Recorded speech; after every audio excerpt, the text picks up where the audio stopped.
नमस्कार, दीप्स किचन मराठीमध्ये मी दीपाली आपलं मनापासून स्वागत करते। चला तर मग आजच्या आपल्या रेसिपीला सुरुवात करूयात। आज मी तुम्हाला उरलेल्या शिळ्या भाताचे वडे करून दाखवणार आहे। तर त्यासाठी आपल्याला काय साहित्य लागतं ते आपण पाहूयात। मी इथे 1 वाटी शिळा भात घेतलेला आहे, गव्हाचं पीठ घेतले, 3 टेबलस्पून तांदळाचं पीठ घेतलेलं आहे, 3 टेबलस्पून ज्वारीचं पीठ घेतले, 2 टेबलस्पून मी बेसन पीठ घेतलेलं आहे, थोडी कोथिंबीर बारीक चिरून घेतली, 1 चमचा धने पावडर, अर्धा चमचा जिरा पावडर, 1 चमचा चिली फ्लेक्स, चवीनुसार मीठ आणि आपल्याला तेल लागणार आहे। गव्हाचं पीठ मी सुरुवातीला 3 चमचेच वापरणार आहे, पण जर वाटलं मिश्रण अजून सैलसर आहे तर आपल्याला थोडंसं एखादा दुसरा चमचा गव्हाचं पीठ अजून घेऊ शकतो। सगळ्यात आधी आपण हा भात थोडासा मिक्सरला फिरवून घेऊया। मी सगळा भात मिक्सरच्या भांड्यामध्ये काढून घेतलाय। आता अगदी थोडं 2 ते 3 चमचे मी पाणी घालते आणि आपल्याला हे मिक्सरला फिरवून घ्यायचंय। भात मी मिक्सरला फिरवून घेतलेला आहे। आता ते एका बाउल मध्ये मी काढून घेते। आता ह्यामध्ये तांदळाचं 3 चमचे मी पीठ घालते, असं चमचा भरून घ्यायचंय। 3 चमचे ज्वारीचं पीठ घालायचे, 2 चमचे बेसन पीठ घालायचे आणि 3 चमचे गव्हाचं पीठ घालणार आहे। गरज लागली तर अजून एखादा दुसरा चमचा आपण नंतर घेऊ शकतो। त्यातच मी धने पावडर घालते, जिरा पावडर, चिली फ्लेक्स, बारीक चिरलेली कोथिंबीर आणि मीठ घालायचे। आपण भात शिजवताना सुद्धा मीठ घातलेलं असतं, तर थोडं बेताचंच घालायचे मीठ। आता हे सगळं व्यवस्थित मिक्स करून घेऊयात। मी हे पीठ असं भिजवून घेतलेलं आहे, पण अजून मला थोडं ओलं वाटतंय, तर मी अजून 1 चमचा गव्हाचं पीठ घातलंय, म्हणजे मी 4 चमचे गव्हाचं पीठ वापरलेलं आहे। पुन्हा व्यवस्थित भिजवून घेऊया।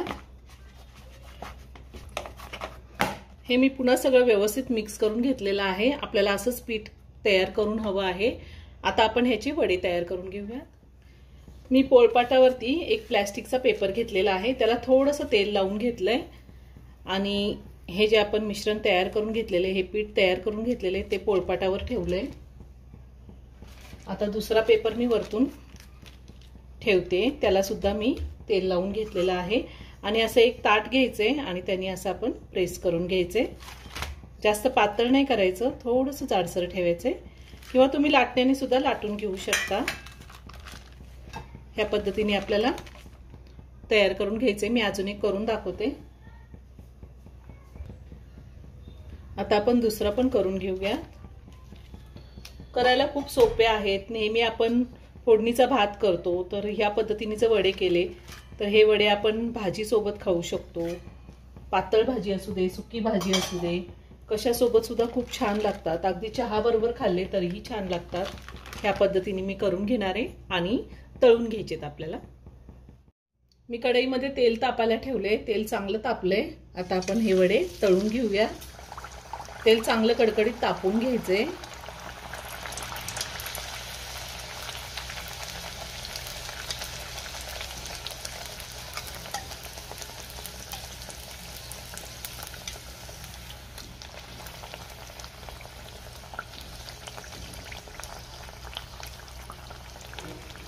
वडे छान गोल्डन ब्राउन रंगावरती येईपर्यंत आपल्याला तळून घ्यायचे।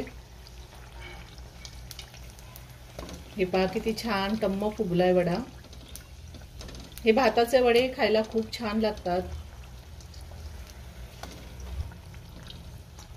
हा वडा तयार करून झालेला आहे, आपण काढून घेऊया।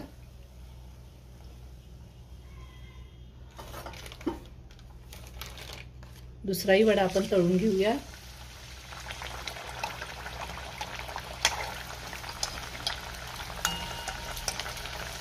असं झाऱ्यानीवरती तेल घालायचे।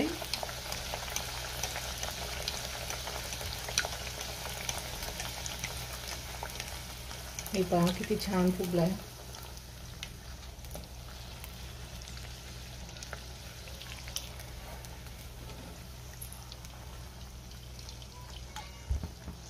हाही वडा तळून झालेला आहे, मी काढून घेते आणि राहिलेले वडे मी ह्याच पद्धतीने करून घेणार आहे। शिळ्या भाताचे वडे तयार करून झालेले आहे, खूप छान झाले। तुम्ही एकदा नक्की करून पहा। व्हिडिओ जर आवडला तर व्हिडिओला लाईक आणि शेअर करायला विसरू नका। रेसिपी आवडली असेल तर कमेंट करून नक्की कळवा। पुन्हा भेटूया अशाच एका छानशा साध्या आणि सोप्या रेसिपी बरोबर। धन्यवाद।